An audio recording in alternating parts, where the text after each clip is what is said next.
And looks like we are live. Okay. Hey, welcome to the number 6 Blueprint Sessions. My name is Rob Hahn. I guess I am your host because I'm hosting it. But other than that, I hope to be the least important person in this. I think, anyone who's watching the number 6, like kind of know all the panelists, and we're going to focus on our guests. But real quick, Albert, Lynette, great to see you. We have all our bios up in the show notes and all that. So let's talk about our special guest, Vin Vomero from Foxy AI. And as is our normal thing, we don't do any research into the company because I felt like process of discovery is part of the charm. So tell us a little bit about yourself, and about Foxy AI and how you got started in it and all of that. Yeah, of course. Well, first off, thanks so much for having me as a guest. I'm excited to be here, and special thanks to Drew for helping to organize this and get me on the show. So a little bit about myself and how I got into real estate, which was really by accident. Back in 2009, I was studying biology at Boston University. I finished up my junior year, and my summer internship fell through. And I'm like, shit, what am I going to do now? And my great friend and eventual business partner, Alex Odera, had just opened up his own brokerage and offered me a spot as a rental agent. So I went out, I got my license. I did that for a few months. I hated being a rental agent, but really loved the concept of real estate. And so by the end of that summer, we had started a property management company along with a third partner and another great friend of mine, Jeff Zucker. I ran that for 4 years. We got into renovating distressed assets during that time and eventually sold the management company to focus on multifamily development. I did that for like 6 or 7 years. We invested in Boston, Chicago, New Jersey. And at one point, we had an appraisal that came in lower than expected. And that got me thinking about other ways of valuing real estate. That's when I learned about automated valuation models. Zillow's estimate is, the most widely known example. And one of their main flaws is that they don't incorporate the quality or condition of a property into the valuation.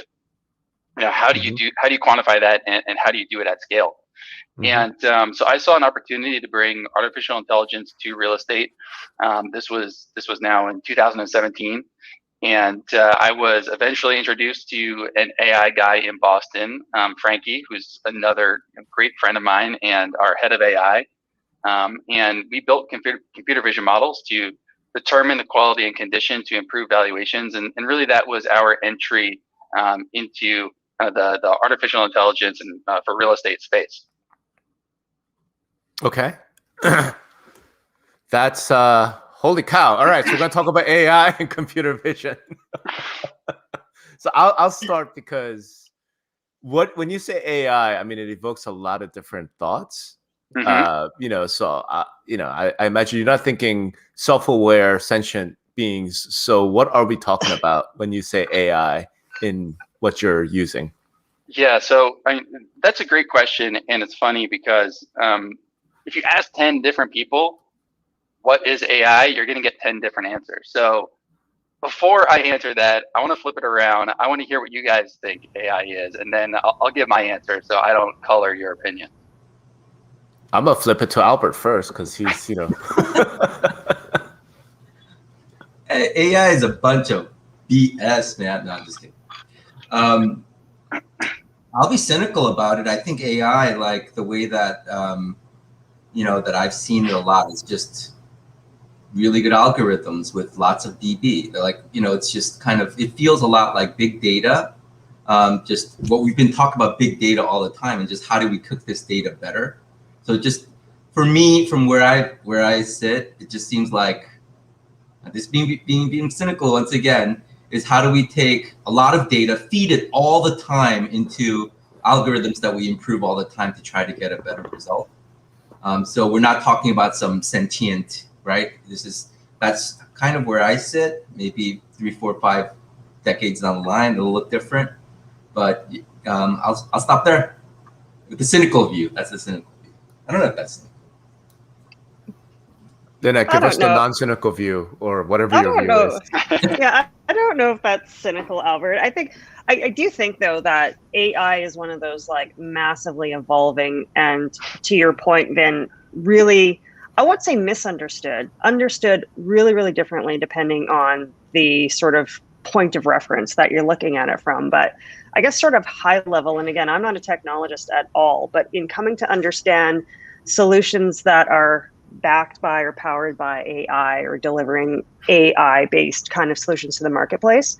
I guess the easiest way that I've synthesized it or I've heard it synthesized to me is, previously we took data that fed us, you took data and put it through algorithms. So I totally agree with you, Albert. I think it's really this evolution around, the algorithm and how we just take more and more data and throw it into the algorithm. But rather than have the algorithm sort of give us a predetermined answer or tell us what the answer should be, the data actually turns around and kind of dictates now based on all of this information, gives us the solutions kind of that we didn't even know we were looking for. I guess that's sort of how I see artificial intelligence, is creating an intelligence based on inputs that we didn't even know was there, kind of thing. So creating new realities, as opposed to just kind of refining or fine-tuning a reality that we already know about. So that's sort of how I've rationalized it in my mind. I don't know if that's less cynical than you, Albert, or where that lands. But that sounds awesome.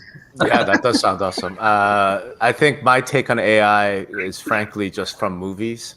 So are we talking like monsters and robots? Listen, my Tesla is named Ava for a reason, right?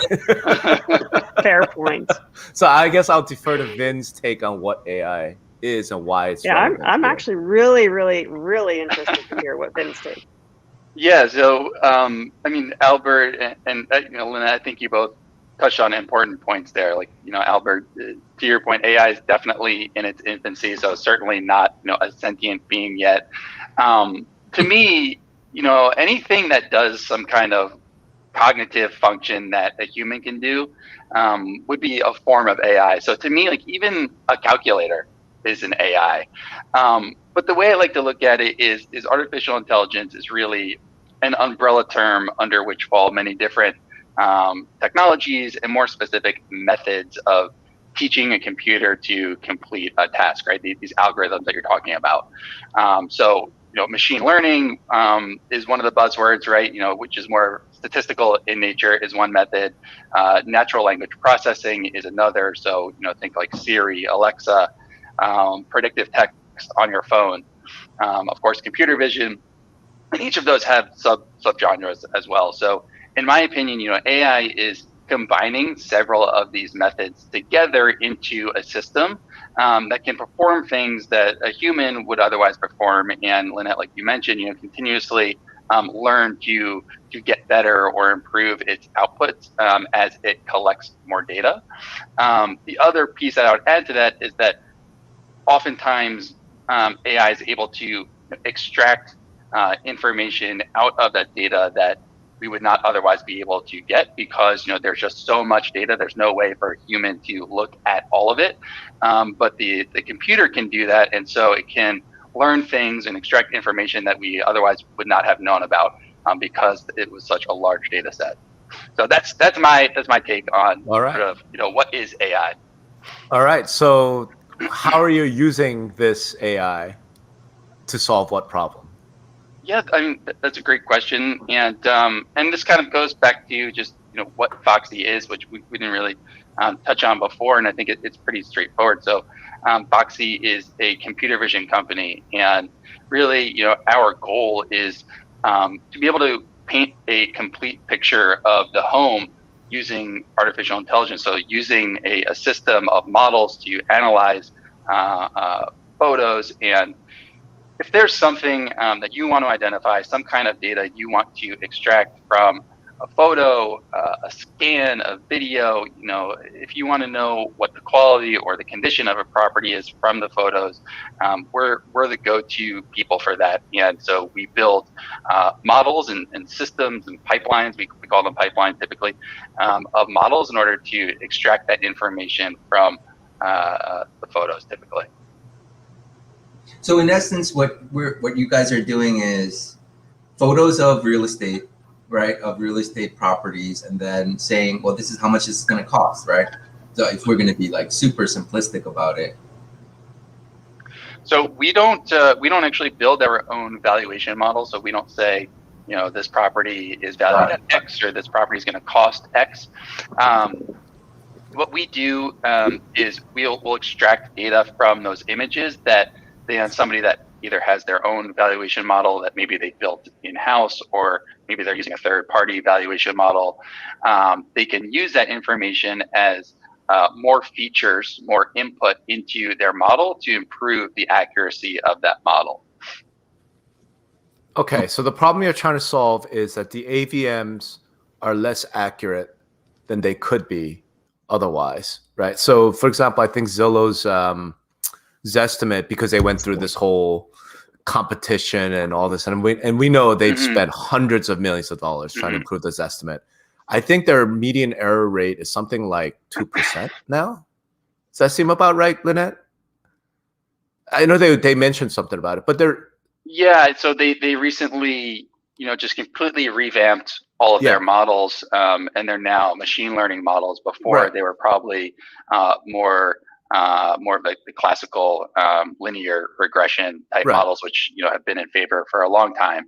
And so I think they've been able to get that error rate down significantly enough. So the question is this: adding computer vision would improve that error rate to what? That's a really good question. I mean, it wouldn't surprise me if Zillow is doing something like that now. I think for sure they weren't doing it previously. And when we first started back in 2017, we ran some of our own experiments with Zillow's Zestimate and basically did what I mentioned before, where we built a model on top of those Zestimate values to improve the accuracy of those models. And vision, or computer vision plays a small piece in that, and sort of the data that we can pull from those photos. There's lots of other property level data that goes into those models, right? Square footage and number of bedrooms and bathrooms and all this property level data. And so depending on how robust that data set was for a particular property, we were able to improve on the estimate up to make a 15% improvement on what they were providing or offering. And in many times those were cases where the data that was in the listing was either inaccurate or incomplete, in the sense that maybe there was a house that was being flipped, and so the data that Zillow is working off of is sort of it's outdated, and our algorithms looking at the photos understand that, hey, this is like a newer, nicer property, and so we were able to incorporate that and greatly improve the accuracy of those models. But one of the great things about what we do, building these models for real estate, is that the applications are so broad. So it's not just that we work with folks that are building valuation models or that have a valuation piece. We've worked with everyone from like startups to public companies to local governments across a really wide variety of use cases. The hub for your home type startups, right? There are a number of apps now where you can go and take photos of your home, and they're trying to help you determine the ROI of making certain renovations and improving upon the valuation of the home. MLSs, investors, real estate agents, local municipalities, all kinds of folks. And I mean, really what we like to do is just, each customer is unique and has their own needs. So we spend a lot of time drilling down into what information they're trying to get out of the photos, how they're going to use the models, what's valuable to them. And then we figure out how to package up the models like from our library to solve their problems. And we figure out, if we might need to build new model. And what's cool is like oftentimes when we build new models, those become available to everyone. So the entire ecosystem grows and kind of everyone can benefit from that. Very cool. Awesome. So Vin, that's a perfect segue because I'd actually like to, take an opportunity to dive a little bit under the hood. So, and I'm not talking specifically around the technology, but just trying to get a better understanding and picture of, I think, two things in particular. Your data sources, so Mhm. where you're extracting your data from and how you're creating the algorithms. And I expect that may segue into the second part of the question, which is who are your, like, who's your target market, who's your target customer, appreciating that you sort of have a lot of different applications, but kind Mhm. of what's that, how, yeah, just what your go to market strategy is. Yeah, for sure. So, I mean, we're still a really young company, and so we're constantly experimenting with lots of these different verticals. So I wouldn't necessarily say that there's one specific vertical that we're focused on right now. It's not that like we're only working with uh, app startups or we're only working with MLS organizations. Um, so yeah, I mean, we're still really young and just still having lots of conversations and figuring out where there's a value for people. And anybody that's using photos, property photos, we'll talk to. Can you just kind of go back to your first question there? Yeah. So the first question was really source of data. So where you generally source the information that you're using for the models that you're creating. Yeah, so I mean, our models they've looked at millions and millions of real estate photos, and a lot of those are MLS photos, property listing photos. Many of them are inspection type photos, and these photos are typically provided to us by the customers that we're working with. We recently experimented with a consumer facing application where homeowners can take photos of their kitchen or their bathroom, and we'll actually analyze that photo and then provide that user with renovation cost information, which we can talk about in a little bit, but that's also kind of another source of photos. Thank you. Albert, I'm going to toss it over to you. Yeah, I'm a little bit like I don't know how deep I should go versus how like I don't feel like going deep will be particularly helpful. So let me just go real narrow or real like simple.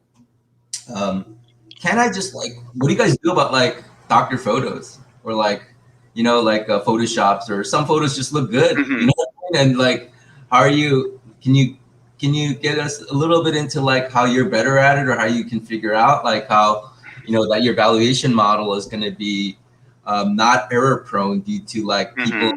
manipulating this stuff or right? Can you get a little bit into that? Yeah, that's a really great question, and we can talk actually before we even talk about that. We talk a little bit about sort of errors in accuracy with artificial intelligence, because we'll be the first to admit that artificial intelligence, and even in the models that we build, like they're not perfect. Nobody's models are perfect, and so when you're working with artificial intelligence, like as a customer of ours, we make sure that they understand how to handle those errors. People make mistakes, and artificial intelligence is, in a sense, trained by people, and so AI is also going to make mistakes. The way that we try to mitigate those errors is by being very selective with our data set and making sure that we also have a very robust data set. So, to your point of, there's an infinite variety of real estate photos, an infinite number of styles and qualities and conditions. And like you said, photos that have been touched up, photos that haven't been touched up. And so, we've worked very, very hard to make sure that we have a really robust data set that covers, as many types of qualities and conditions and styles as possible. But we also try to make sure that we have, really nice photos of crappy homes and crappy photos of really nice homes too, because you don't want to have some kind of bias really based on sort of like the image quality itself. You can imagine, of course, that like a high-end home they're more likely to hire a professional photographer. Those photos are going to be touched up. They're going to be higher resolution than somebody that's selling a more inexpensive home. So we work really hard to try and mitigate those. As far as, you know, the digital staging, you know, of properties and things like that, we don't train our models to like look at you know, furniture and whatnot. So whether it's furnished or not isn't going to make a difference. What I would actually really like to see, and would love to hear your guys' opinion on this, is the industry begin to move towards either, you know, providing some kind of digital watermark or just indicating that the photos were touched up or that they were, you know, digitally dressed up and staged. Because, you know, as a home buyer myself, I've looked at photos online and I'm like, oh wow, it's like a really nice chandelier in the master bedroom, and then you go there and not only is there no chandelier, but there isn't even a receptacle in the ceiling to put a chandelier. So it can be, you know, somewhat deceiving. And so I'd like to see the industry begin to, you know, address that in some way, because I think it's becoming a lot more prevalent, and would like to hear, you know, your thoughts on that as well. I love it. Wait, so I want to answer your question first, because I'm going to have the least good answer and then I do it. But the one problem I've seen a lot with AI startups is that the application is just not, it's not viable, or it's not convincing enough for people to open their wallets, right? So that question of application has always been a problem. Like, how do you actually make money off of this, right? Like, is this good enough for people to be like, this is better than the next option? And so with something like this, the one that pops up to me is exactly what you said, which is, hey, what we can do is figure out fake photos. Or what we can do, right? Maybe it's a platform like Zillow, or it's a different platform where it says, hey, these photos, like, it really matters. We want to improve photo quality of whatever's up in our platform. So what we can do is we can use AI to say that there doesn't have to be somebody sitting there with antiquated ways of trying to filter out photos. What we can do is figure out these photos are accurate, they were taken very recently, or right, and that there's a high level of trust in these photos. For you to be able to say that, I think would be a considerable value. And that this is me just speaking out of my ass a little bit, but you know, when we get into other more deeper stuff and bigger promises of what AI does, that's when I'm like a little bit like, hey, how good is your data? What, you know, this model, like, because we know that somebody has to be sitting there looking at these sources, and like you said, training data, like training the machine is actually people going through this data and like A, B, C, D, right? Like that you're hiring for $10 an hour to like tag these data sources. That takes, and I'm just looking at that like, how is this effective in any way, right? Of having like an army of people who are like checking this data and you don't even know if they're doing it well, right? So that's my like kind of question about it. So I'm answering your answer with a lot of things, but in essence, the thing that I feel is like, hey, let's go for some low-hanging fruit, right? Where people are like, okay, that's an immediate value. I'll pay you $10 for this.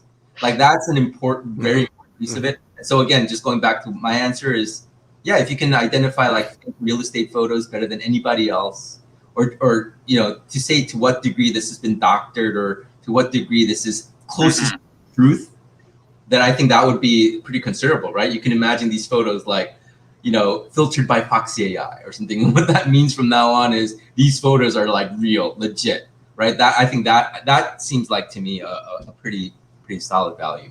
I'll stop there. So Lynette, do you want to go first before I, because I definitely have some opinions on what Vin was raising. I have a feeling that you and I might be on the same path there, my friend. But so I'll let you go first.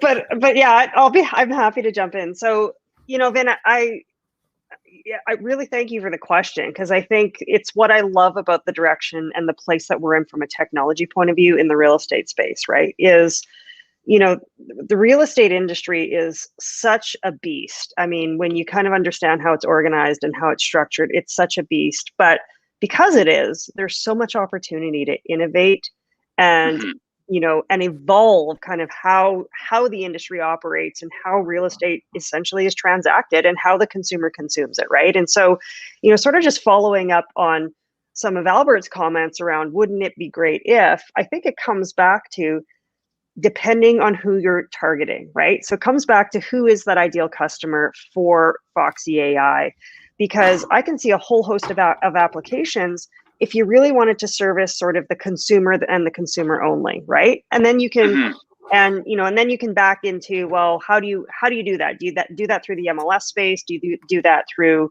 kind of the realtor space, or is it really more through that appraisal space, right? Or the renovation and general contractor space? And so I think from my perspective, the answer to that is, well, it depends, because ultimately watermarking a photo depends who owns the photo, depends who takes the photo, and it depends what their objective is with that photo, right? So, I think that's where I'm so curious around where what your BHAG is. And I think that's what's not yet clear to me is when it comes to Foxy AI and really who you are and what you can do. Because I agree with Albert. I mean, there are probably 100 different ways that you could attract revenue.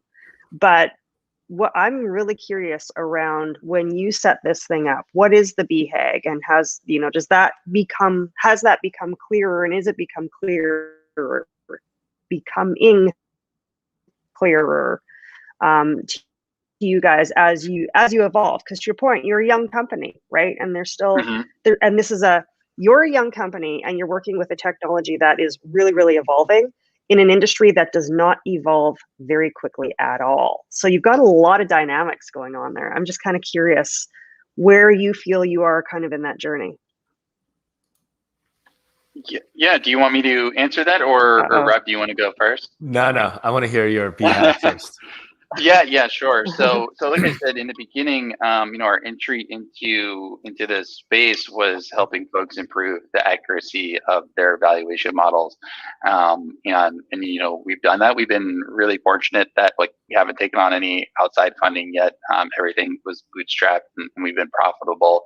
But again, we're a young startup, so we're this is sort of where we're headed in the future. Is we're focused on continuing what we're doing, making sure that we are the best at it. So we're continuing to build out our library of models, for different use cases. And now what we're starting to do is connect that with third-party data. And a good example of that is the renovation cost data that I mentioned before, to help homeowners or whoever the user is better understand renovation costs. And then it all kind of comes back to what's the current quality and condition of the space. And then what does it take to, if I want to renovate this space, to go from let's say stock cabinets and appliances to maybe your basic granite and cabinets, or what does it take to go to luxury from where I'm at right now. So we're seeing a lot of interest, both with consumers and on the B2B side, in sort of closing this loop and connecting what we're detecting with cost data, and then beginning to really dig into that and start to make product recommendations from SKU numbers and all kinds of information like that. So that's really sort of where the direction that we're headed, is continuing to build out this library of different objects and features and things that we can detect, and then connecting that with third-party data. Love it. Okay. So just to kind of round that out, if I can, Rob, just so that from my own understanding. So really what you are is you're more of a back-end solution. So you're connecting with other applications to enhance their value offering to marketplace. Totally. So you're more B2B than B2C for sure. 100%. Yeah. I mean, we're very much, in the background. There are, I mentioned the Hub for Your Home apps. There are a number of apps that use our models and some of our other data. That's obviously all behind the scenes, and everything that we built is accessible through our API. We've built, all of these models to be really flexible. They can be sliced and diced and sort of packaged in kind of, however the end user needs it. So we're very much B2B in the background. Awesome. Thank you. All right. So I'm going to start by answering your Sorry, question. Rob. I want to jump in right here. Yeah, go ahead. Before you go. So are there any of these cases that you've already done where you haven't had to do it for free, where you're already getting paid for this? Like, and what does that look like? As much as you can reveal. I don't want to try to like get you to lift the kimono or whatever, but I'm just saying, like, can you say a little bit like, hey, we've actually been able to do this beyond like proof, right? Like we've actually been able to monetize this a little bit. Has that happened yet? Oh yeah, absolutely. Like I said, we have we've been profitable for a little while now. We have some customers that have run millions of photos through our model, sometimes on a monthly basis. So yeah, I mean the market's there for sure, and there's a lot of volume, which is obviously great for us. That's awesome. Yes.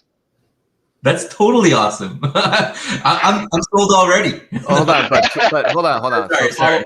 Following up on that though, who are the buyers of this data, generally speaking? Again, you don't have to identify your customers, like generally who's buying this data? Yeah. Again, so it's a number of hub for your home type startups. We've worked with some MLSs. They're a little bit more difficult to get in with because they're a little bit more, they don't want to spend too much money, right?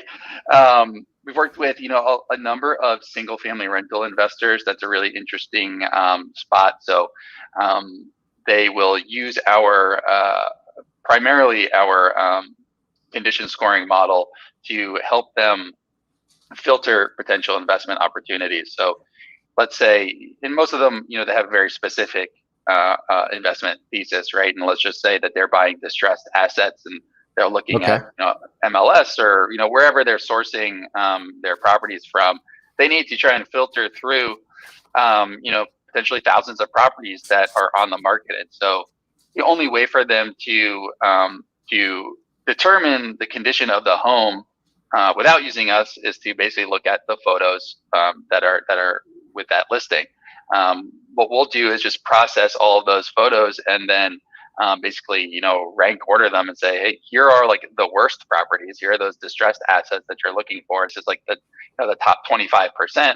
And you can focus your due diligence time there, and you can ignore the other 75% that you would have just sort of wasted time scrolling through. So that's a really great use case. We started to get in a little bit more with real estate agents. That hasn't been a real big focus for us. Again, real estate agents can be a little price sensitive. They can be a little hesitant to adopt new technologies. I think real estate agents are they're being thrown new things all the time.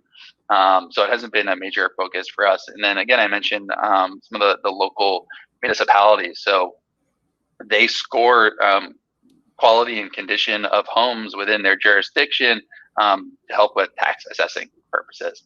And our models, we've proven them to outperform assessors at this task at scale. And what I mean by at scale is when you have a large set of properties and property photos, and you ask a person to now go through, let's just say 500 or 1,000 homes and start scoring them, they're going to start to fatigue after a while, right? They're going to get bored. They're going to get distracted. Their eyes are going to get tired. And so their performance level is going to go down. That obviously doesn't happen with a computer model. So, we've been able to outperform them and not only in that scoring task, but also just greatly speed up the process exponentially for them. Projects that would have taken 4 people 3 or 4 months to complete, we can do in a week's time. So I hope that answers your question there. Yeah, no, it does. So I'll give you my take on it. So let me first start by answering your original question, which is around digital watermarking. How's the industry feeling about some of these things? What I've noticed is there is a bit more sensitivity and awareness around that issue, right? Where some of these digital staging companies are starting to kind of come under some criticism by, by especially buyer agents, right? Saying, hey, this room is fake, right? These fake photos are not doing anybody, any good. right? Yeah. And they do bring up the whole deception point. Here's the thing. I don't know if you're aware, if you know Box Brownie, but they're one of the most popular startups in our space right now. They're based out of Australia. They have tens of thousands of clients, and the agents love them. Right.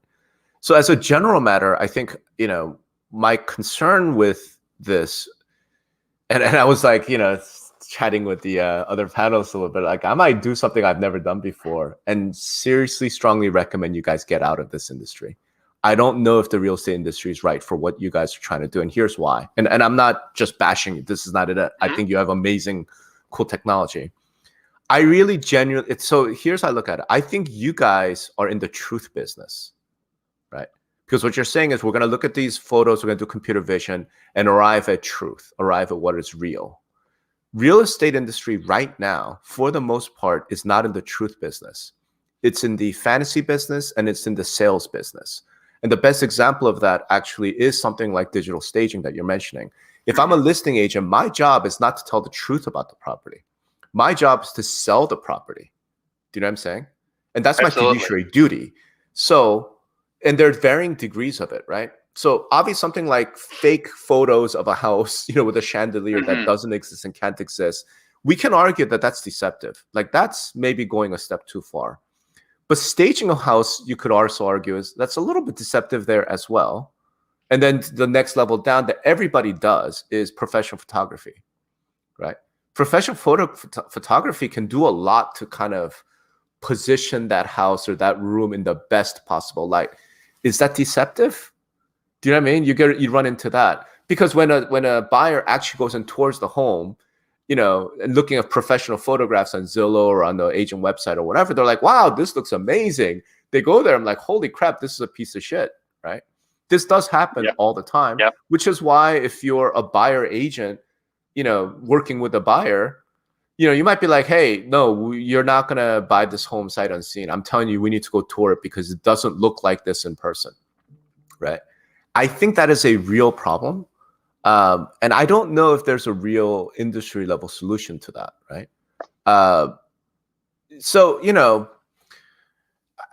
that's my main thing. Like if you're in the truth business, then there are only certain sectors of the real estate industry, and they're not even in real estate. I think they're adjacent. For example, the mortgage and appraisal guys, right? Those guys are very much interested in the truth. They're not interested in sales. They're not interested in dress it up. They're not interested in, they want to know really, if I'm loaning money against this asset, I need to know the true condition of this asset. So that would be one big area. And to your point, the assessors, potentially local municipalities, that might be another area, I suppose. But I'm just kind of like, the rest of the industry, I think, would fight against you a lot. And that's just me being honest, right? I actually think MLSs, brokers, agents, a lot of them would look at what you're doing.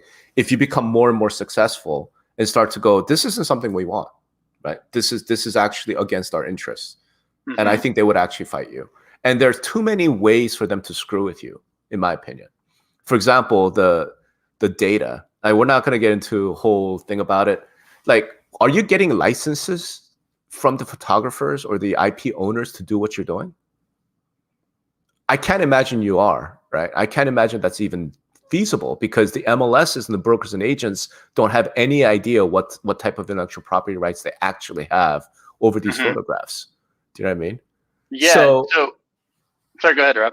All I'm thinking is, like, if they wanted to screw with you, they could screw with you really harshly, right? And I'm not sure that there's a way for you to kind of surmount that unless there's changes in laws and regulations and so on and so forth. Do you know what I mean? Yeah, you brought up a number of really, really great points there. And like I was saying before, this question of, are these photos legit, or are they touched up in some way? It's definitely becoming more prevalent. That's that we're starting to get that question of can we detect alterations more and more? It's starting to come up more often.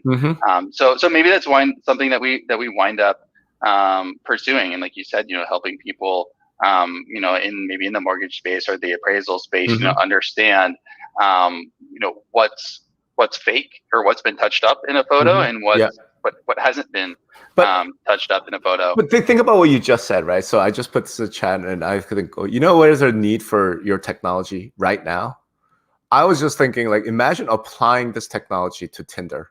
I saw your comment there. Right? I mean, like, there you actually have you have far fewer people who could screw with you. Do you know what I'm saying? Like, you know, like some sort of an overlay, you know, some sort of an app that, you know, goes interfaces with a Tinder app, just to say, is this real? Right? Because this is a real problem. And there, it is. Both it's a real sides, problem. right, want to know, is this real? Is this true? Right? You want to, but you want to. Sorry, Vin. Go ahead, and then Yeah, go ahead. I actually want to provide a counter thought that I just had to what you've been saying, Rob, because I don't disagree with it, but in the context of how Vin, or like, rewind to the very beginning of this conversation when we were talking about what all of our individual definitions or thoughts about AI were, right? I actually wonder if there isn't an application here for Vin's technology to unwind some of that proliferation. So the pendulum, you're absolutely right, Rob, that pendulum is swinging way out here. We've got, you know, they're doing a great job. I mean, to your point, for the industry, the Box Brownie guys, they're out there helping houses sell, which is at the end of the day what the objective of the industry is, right? That's right. And so I also agree with you that I don't know if the real estate sector is necessarily the place to target, but in the spirit of AI being able to detect, right, what the human condition cannot yet detect, right?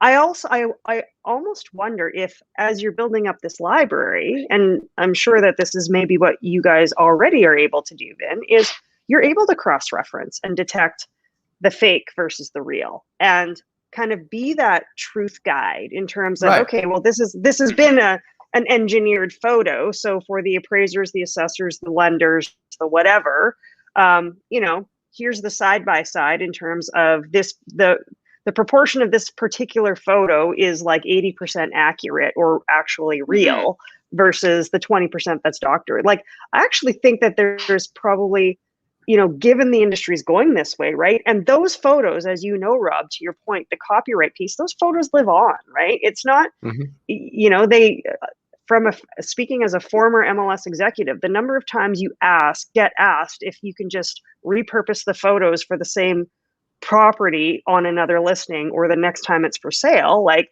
there is, you know, there's a lot of that out there. And so I think it could be very interesting that this technology could actually help counteract that, as opposed to have the industry counteract. Yeah, but here's the problem. What I'm saying is, when Vin's technology is able to counteract the fluff, right, in the sales stuff. Oh yeah, the pushback. Right? My point is, the MLS and the brokers and agents could shut him down very, very easily, right? Because the issue around IP licensing of photography and so on is super confused. Nobody understands it, you know, and it's really not well done. And now you're dealing with 600 MLSs who have varying levels of understanding, and some of them is just going to screw with him because, like, oh my God, you know, we got to stop these guys from doing this. And again, you just get caught up in this, like, protracted national level litigation. It's just not worth it, right? Whereas I'm saying other industries, for example, let's say you're doing this with Airbnb, right? In that case, Airbnb as a central source could just say, hey, Vin, we want you to come in and do this for us. Do you know what I mean? Like, and then you just have to deal with one, you know?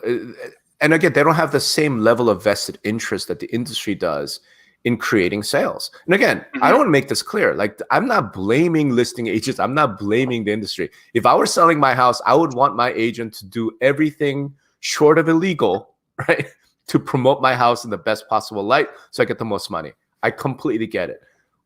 All I'm suggesting is, because of the way that this weird little industry of ours is set up, the people who really value the technology, the truth-telling technology, the accuracy of technology, to me, are people like mortgage, appraisal, local governments, and so on. You know, and I think there's probably some arena there. But the other thing is that those guys, every single one of them right now, that as we are speaking right now, they don't want to piss off realtors, right? So if enough pressure comes from the realtors or from NAR, or from somebody else, like, yeah, this technology here is no good, we're not going to work with you, we're not going to send you leads, they're all going to drop you. and that's my biggest concern. So again, I've never done this before, any of these things, like, but I have done this in, you know, my private sort of consulting world. I get calls from startups like, hey, we're thinking about this. I'm like, dude, like, do not come into this industry. You could make a lot more money, be more successful doing something somewhere else, right? And that's honestly kind of how I feel about your technology right now. And this is not meant to be discouraging, because you know what you're doing. I think you're already profitable. There's obviously a lot of promise here. I just think of it as like, boy, this industry is not one that I would recommend for what you're trying to do, right? It's all I'm getting at. And I'm sorry that it has to come out that way. So I just want to make sure you understand, like, I'm not criticizing you, Foxy AI. I think what you have is pretty compelling. It's pretty amazing. And again, I know it's a silly kind of example, but I go back to things like, apply this to Tinder. Holy crap, you'd have a bunch of people signing up on a B2C play to be like, for $10, I want to know, is this photo accurate? So no, I'm not taking it the wrong way or anything at all. And kind of to your Tinder, I think it was Sweden, or one of those countries over there. They proposed a law recently that influencers need to disclose if the photo has been altered, because it's become such a big problem, like you've mentioned, and who knows if that law actually gets passed or not. I think it'd be interesting to keep an eye on. But I think you brought up some great points with the real estate agents, and some of the IP issues. I mean, we work with a company that builds software to help manage those property photographers. So we're kind of in that space and are already, I would say, a little bit ahead of what you're saying there.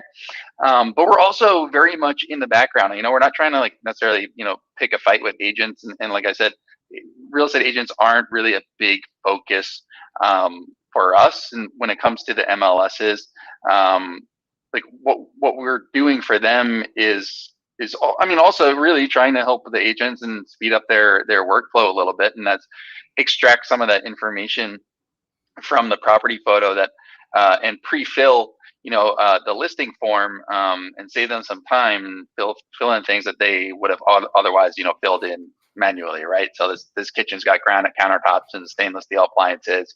We've detected that from these photos, and it's already filled out, and you're just kind of verifying more information.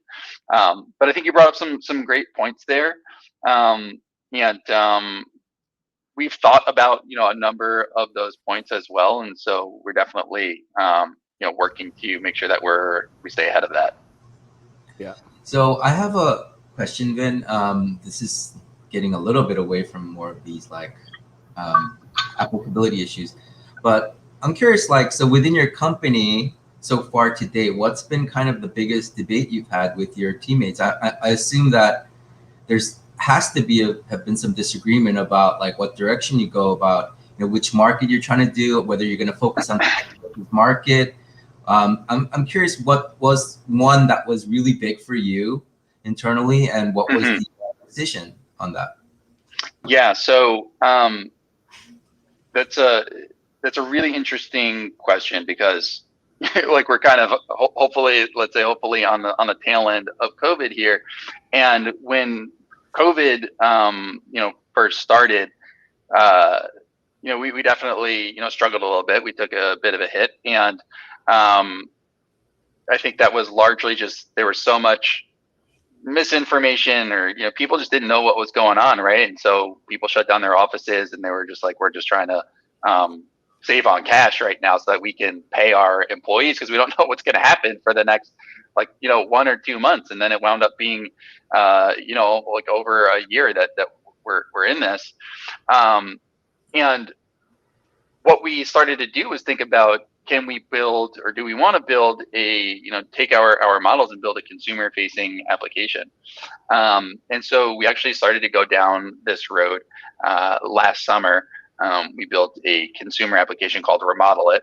I mentioned it a little bit earlier, and the idea there was to have a homeowner take a photo of their kitchen or their bathroom. That's where we were starting, because those are the most commonly renovated rooms. And then help them understand renovation costs and ultimately, make some kind of decision as to, what they want to do, and also help them imagine and inspire them to figure out what they want their future space to look like. And so, we built our own visual search algorithms that would look at the homeowner's photo and then try to match that with photos that we had in a database, these inspirational photos, to show them photos, let's say, of kitchens that have a similar layout, but are at a higher quality, to give them some ideas of what their future space could look like. And we built this app. We released it as a beta in February. I think Drew covered it. I gave like a couple of presentations at the NAR conference in I think it was November, about it. And we had really great engagement. I mean, we were seeing people that are spending like up to 8+ minutes within the app once they uploaded their photo, and they were playing around with the app and looking at different renovation options. So we kind of give them two different options. One would be if you want to do a gut renovation, and then the other would be if you want to do like specific projects. So for example, let's say we just detected that you have laminate countertops, and we could give you information on what it might cost to upgrade to granite countertops. But we're not really set up to be a B2C company, and the customer acquisition cost there was really high, and the B2B interest in that was way more compelling. And so, we've had a number of different companies come to us to talk about white labeling that app, let's say to help homeowners, connect with different service providers, to help, increase like the top of the funnel for lenders. So a lot of different use cases there, but that was something that we, went back and forth on, was do we completely change directions here, kind of because of COVID, and go in the direction of a B2C, but it kind of wound up coming full circle, and the B2B folks, came back to us and said, hey, we kind of want this too. So that's really where we've been focused since about February. Awesome. Well, all right. I can't believe an hour just flew by. Just It really did fly by. It's like, oh god, stop. All I know is, all I know is if Vin starts, if we start hearing about Foxy AI, because the name even actually leads right into Tinder world, right? Oh, So if they do that, there is a me, man. I'm just saying, like, I know for a fact that this is a real thing. In the dating world, we could bring Pedro on and talk about, what the levels of deception are in the online dating world. If they start doing that, I'm gonna take credit for that pivot. I'm just gonna say. I'll give you all the credit if we do that. All right, so let's start wrapping up. Any final questions or thoughts from our panelists? If I could just, because I feel like this is my job on these podcasts, on these live events. But I'm also really super curious, Vin, just a little bit of your vitals in terms of, capital raised to date, if you're planning to raise capital. Again, like, regardless of the solution, you guys are obviously doing some great stuff. You have tons of traction in the marketplace. Would love to know kind of where you're at in terms of future dev. So let's just break it down to this, kind of like rev to date, raising, plans to raise, what you've raised to date, anything in that vein. Yeah. I'm not going to get super specific or doesn't need to be granular. But, yeah. No, but we have a great team. There are 13 of us now, and again, we've been really fortunate that we haven't taken on any outside funding yet. Everything was bootstrapped.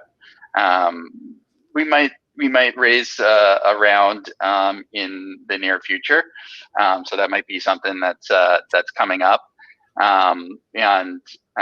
Like I said a little bit earlier, just kind of the future for us is, I'm very much a person that just I'm competitive and I want to be the best at whatever it is that that I'm doing, And so we're very focused on, like I said, continuing to build out our library of models and making sure that we're the best at it. That our models are the most accurate. They're the fastest. That we have the largest library of models, and continuing to explore these different verticals. I think probably in the near future we'll narrow that down to maybe 3 or 4 verticals that we're really going to focus on and dig our heels into, and build out a lot of specific models for those folks. So that's kind of the direction that we're headed. And again, connecting that all with various third-party data. Awesome. Thank you.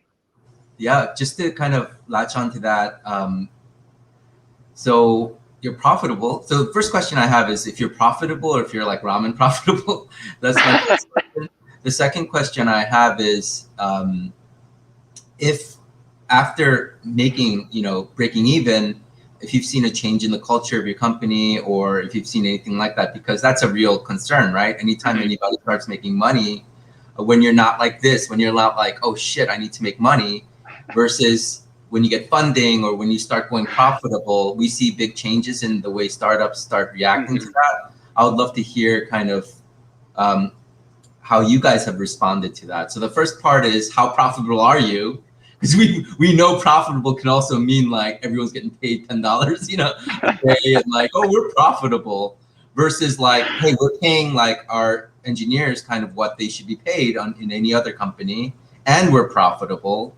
That's very different, I think. So I'd love to kind of, I'm not trying to dig into like how much money you're making, but just in general, what that looks like and what that's meant for your culture. Yeah, totally. That's totally fine and legitimate question. No, I mean, like we're not like making heaps and heaps of money at this point, but everybody's doing just fine. And I wouldn't say that the culture has changed at all. In fact, we've always been like remote, even before COVID. So I was up in Boston. That's where I met my co-founder Dan Hurwitz, and I moved down to New York a couple of years ago. We have people in Miami, obviously like out in San Francisco and LA. So we're all spread out, and so from like a culture and like operations standpoint, none of that changed when COVID happened, which was very fortunate for us because we already had a lot of those the communication systems and things like that in place. So we've definitely been fortunate in that regard as well. Great. Well, I was muted. Well, all right. I think for myself, I think I've said everything I could on that. I just want to thank you for taking the time. I do love kind of the technology you guys are doing, and whatever AI might or might not mean, the idea of sort of computer vision and helping to improve things to kind of really try and get at the truth of what's really happening, I think is pretty amazing. Like I said, my concerns really have nothing to do with you or your company, have more to do with industry structure and sort of the powers that be within the real estate space. But let me say thank you, and we'll try and bring Drew on, and we're going to talk about you behind your back. Although it won't be behind your back, it'll be recorded for posterity so you could see. Yeah, this is out on the internet now. That's right. I hope Drew has a good write-up. All right, thank you, Vin. Thanks, Vin. Meeting you, Vin. Thanks Best of so luck. much. Thank you very much. Thanks for having me on. I appreciate it, and have a great weekend. You You as well. too. See We'll you talk soon. Bye. Bye. All right, let's bring Drew. Mr. Myers, how are you? Good. How are you guys? Hey, Drew. Is it me, or are you just looking more and more like a lumberjack every time? Oh, I see you? absolutely. It has gotten a little out of control, but All right, man. So talk to us about Foxy AI.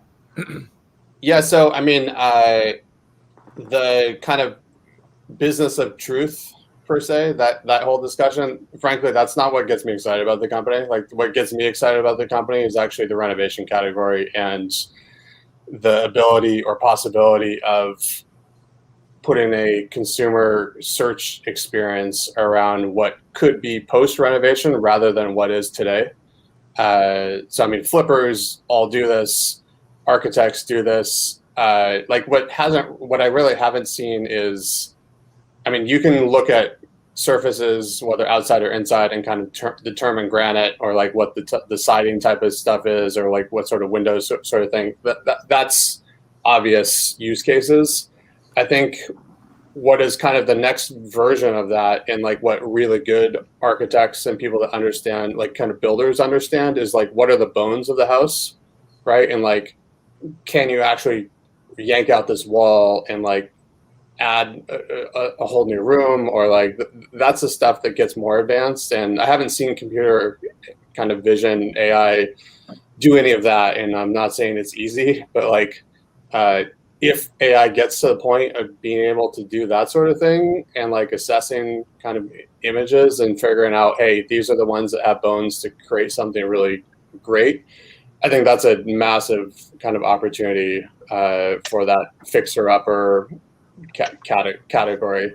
Because I think that's where you get the real equity gains. The real equity gains is not doing what Zillow and Open Door do and just like paint and put carpet in, right? Like, sure, do that, but like the way you make real money on houses is actually you rip out walls and like kind of modify, add a bathroom on the edge of the corner of the master bedroom, like that sort of stuff. You've got to have better ways to figure out what houses is that possible in. So wait, you just said that's a massive opportunity. Like how massive? Like I can't imagine that the target market for that is that large. I mean, I don't know. I guess on the consumer side, yeah, I do think. I mean, I guess I don't know the percentage of what housing stock that's out there that is like that renovation category. But I mean, as even one example, and like I wouldn't think most people wouldn't think of this as in the opportunity, but like my best friend just bought $1 million house in Seattle, and like they're ripping out the entire kitchen. They're putting another, I don't know, a couple $100,000 into it in the basement and the kitchen, and like that sort of stuff is like that's $1 million house. That's not a like $100,000 teardown, right? Yeah. And I mean, I think a lot of people do that. The first thing they do after they buy a house is like figure out what they're going to renovate. Of course. So and then as you're walking through the house, you're doing that sort of thinking, right? Like this bathroom's terrible, but we could renovate that, you know? Yeah. But correct me if I'm wrong. I mean, apart from the fact that he just said they took a foray into remodel it, that doesn't seem to be their target focus for Foxy. Agreed. I mean, you need audience to do that. So I mean, I think he said they've had interest on white label and remodel it. Like I mean, I think a Zillow or a Redfin or someone that has the existing audience could very well kind of like put that technology in play and put that on a massive consumer audience overnight. Sure. But this is what I want to try and pursue a little bit. Okay, so take your friend in Seattle, right? The $1 million house. He bought $1 million house. Like if this technology existed and Zillow or Redfin had implemented it, how would that have changed that whole deal? I think it would have changed it on the discovery side. So like it would have saved time on identifying which possible properties that they like might be interested in because they could visualize what would be whether $200,000, $300,000. You just cut out for a second there, Drew. Say the last 30 seconds. So I think it would help on the discovery side of things. So it could shorten the time needed to understand, hey, these 5 properties, if we put another $200,000 into it after we buy it, could be kind of what we need, rather than what it is today. Like it may not be a 3-bedroom house today, but like we could actually add $100,000 project on top of that, and like Foxy AI has the possibility of identifying that pre-sale without the agent's help. And I totally get that, Drew. I guess, and this might be grounded totally in current reality, but I'm curious how much demand there would be for that. I would think, to Rob's point, that'd be a very small margin of the market, because my experience, at least these days, is more that people can't afford the asking price for the house, never mind the $100,000 project on top of the house. So, you know, I totally get it. I think there is that opportunity. I'm just not sure how big it is or how real it is. I guess that's the other piece, how real it is. Not only that, but I guess what I was mentioning to Vin is literally what you said, Drew, was without the agent. And if that's the case, I'm like, Seattle MLS would immediately cut off any sort of feed to any sort of company that's making that happen. You know this, I know this, we all know this, right? And that's my concern behind this. Like, I get it. Like, yeah, from a certain, even if it's a small audience, like I'm really rich and I'm looking at 5 different townhouses and I want to know which one I should buy because of the renovation potential. The fact that, okay, well, normally today I would do that with a highly experienced buyer agent with a construction background. We're going to walk through the house and this agent's going to provide value to me by saying, you know, hey, I know this house looks like a piece of crap, but if the bones are really good, there's a country song. The bones are good. If we knock down this wall and do this, then this is going to be your dream house. If we're saying we're going to have some computer program replace that agent, the rest of the industry would immediately turn against it. And that's basically my concern for them. Right? I think even though in terms like and maybe it's just me and, you know, my heat log brain over the last few weeks, but I'm still unclear who they're B2B, but who's the B on the other end? Like some MLSs, some are like, and again, like it seems to me like it's curious to me that they're profitable with 13 people in this business. It's curious to me that they're bootstrapped and profitable when they don't seem to really have a target market. Like, I mean, kudos to them.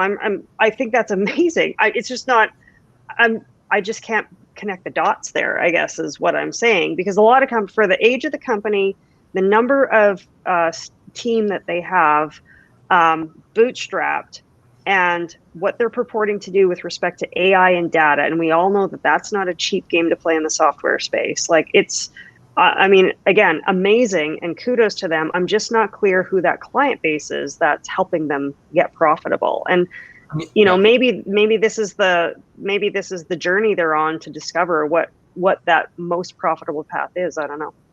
Yeah, when you look under the hood of these kinds of plays, like I think we don't know exactly what's going on, but the worst scenario is that they're just coding for a lot of these like clients. So it's like one-time contracts. So, but we don't know what's going on. But this does get back to a very interesting question that kept popping up to me throughout this podcast for me, which is, and this is a common issue that you see in a lot of AI startups, in my experience, is that you have this like AI is like such a boom, right? It promises so much. Yeah. And then you have these teams that create tech around or create kind of their algorithms and around it. So there's this tech piece of it, and then there's the market piece of it, right?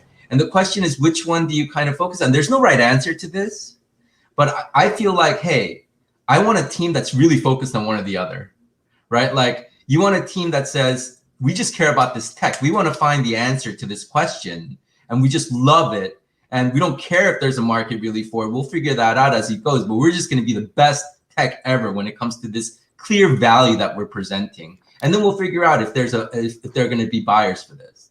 And the second piece is just kind of like, here's the market for it. It's very clear that this is a pain point. We're going to solve it using AI, right? And those are two very distinct approaches. With these guys, I just didn't get a clear view of which one it was, right? Like, do they love the tech, right? Or do they love this problem?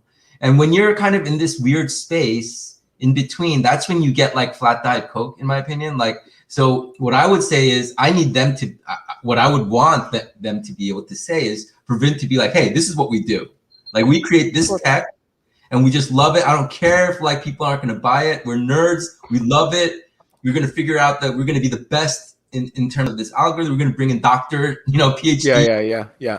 And we're just going to make this, like, we're going to be awesome when it comes to this. I got a kind of sense like that with City Builder, to be honest with you. Like, yeah, totally. Love this stuff and we're just going to figure it out. Okay. And then there's the market stuff, right? Which is what we've been talking about a lot. At a startup this early, I'm like, I kind of want that clarity, right? You kind of want that clarity. And the sooner they can get that clarity, and that has to do with their culture and so forth, the sooner the better. I want to stop with one more. I'll stop after I make one more comment. I have so much to say about AI startups because we were focusing so much on them when I was at at Google for Korean startups. Everybody was an AI startup. I want to tell you that right now. Everybody was an AI startup. It doesn't matter what service they were doing. They're like, we have AI to do that, right? Which is why I'm like kind of cynical about it. But there was one startup that I loved, and what they did was they did baby sounds, right? Like you hear a baby's voice or whatever, and you say, and then they could, using AI. So they were an audio AI, right? And using their engine, they could be like, oh, this baby's hungry, or oh, this baby's like sad, oh, this baby wants to play, it's happy, or whatever, right? Sounds amazing, okay? But the thing that I was always stuck on with them was, do you care about the babies or do you care about the audio piece? Like, and they were going back and forth a lot, to be honest, right? And so I'm like, do one or the other, man. Like, figure out what the market is and do that. Or like, if your product was like, if you could actually just tell people like, hey, your baby actually needs to be changed versus it's not ready to be changed, that would be a huge value, dude. Like that in and of itself, like people would love it. Okay. Versus like, oh, we want to do everything. We want right? We want to do this. We want to do that. We can do this. We can do that. That's useless right now in this world, in my opinion. And so that's the answer that I would really love from these guys and from other AI startups, because, you know, the tech itself, to be honest with you, the more I dig into it, or the more maybe it's different now. The tech itself is like it's open source. Like everybody can do this stuff. Well, they're making their own stuff open source, right? Like everything they do, they're making it available through their API. It's really about data, or how clean the data is, and what your streamline of data is, and how clean is it, and what's the feedback loop that you have to keep getting your data better and better and better over time, because it's not a snapshot thing, right? And so you have to have clarity, in my view, of what value you're trying to provide. And that's just something I just didn't sense from this interview. Again, they're early, and so they're figuring it out. But I think that's the goal for them right now, is like figure out what it is what value you're trying to develop, and what do you love doing. You know what I mean? Like you have to love doing that shit. You have to wake up in the morning and be like, I just love figuring out this value. Or you have to be so super focused on this problem to try to fix it and love fixing that problem. And right now it feels a little bit like they're still discovering, right? And trying to, so that would be my comment on them. And I'll stop right there. So I had a couple of things just to note, just real quickly to clarify, Lynette, just because someone has an APIs, like does not to me mean it's open source. So those are two very different things. I agree with you. I agree with you, Drew. But on that point, he did say everything we do is available through our API. So but you can charge for APIs. I suspect those are not public-facing APIs like that anyone can use. Oh no, I'm saying the way they build their engine, the way they build their AI algorithm, and the API, can be theirs. But what I'm saying is the way they build it. That was the point I was making. The way you build the coding, the algorithms, all the AI algorithm, that's all open source. Like it's out there. That's what I'm saying. There's no one there. Well, there are very few people who are pushing on that, but they're mostly academics. So the actual people doing like the AI startups, whether or not they offer their offering as an open source thing, that they're creating they're getting a lot of their tech from the open source code that's out there. Of course, everyone is. And then I was also going to say, I mean, I obviously don't have insight to like his exact customer base. I suspect a lot of that revenue is coming from contractors that are like doing these remodels, trying to understand what's there today and how much is it going to cost to get it to X for the buyer. And like Curbio, I don't know if Curbio is a customer or not, but like it seems like a company like Curbio does exactly what they do in-house. Right.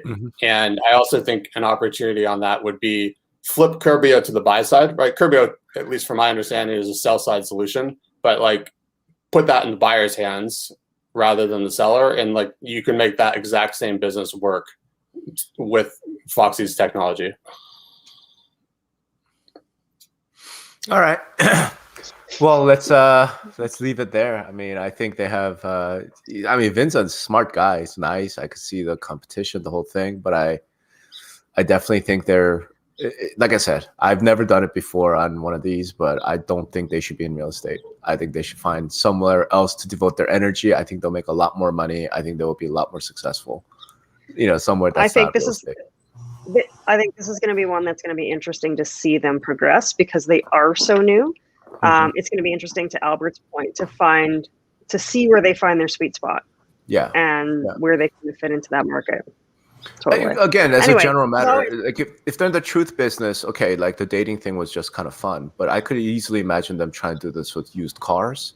I could, I mean, that's a huge industry, right? Where there's a lot of bullshit. Totally. I could see them trying to do this with whatever, just machine parts, like industrial applications or what have you, or real estate development type stuff, where you're working for the developer, saying, okay, like do a photo of a landscape and be like, can we put up 300 homes here?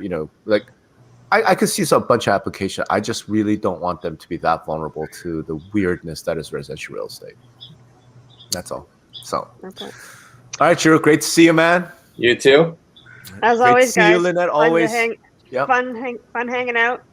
Enjoy and the for rest anyone of your summer. that watched all, like hour and 15 minutes of this, thank you all very much. All right. All right. See you, All right. everybody. Bye. Bye.